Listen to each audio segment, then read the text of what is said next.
lot of people ask me about implants, and they say they need to get an implant, and how much does it cost?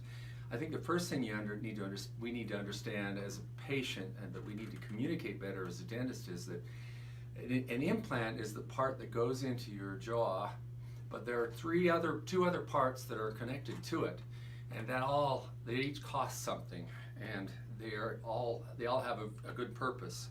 Now, an implant, this is a good sized implant right here. That's how big it is. Not very big. I'm going to show you with a model what parts there are.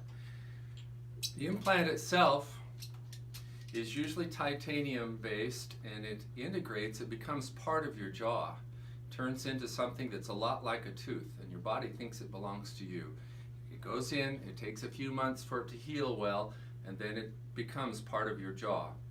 The next thing you do is you go in and put something inside of the implant,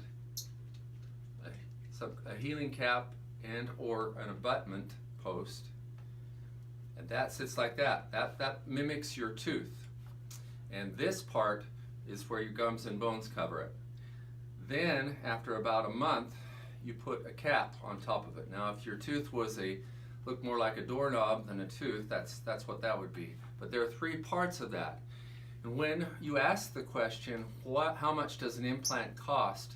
Sometimes they only tell you what this part costs. So the smart thing to do is to ask what the total amount is for the three things, because they're all necessary and they all make up what is needed when a person gets a dental implant.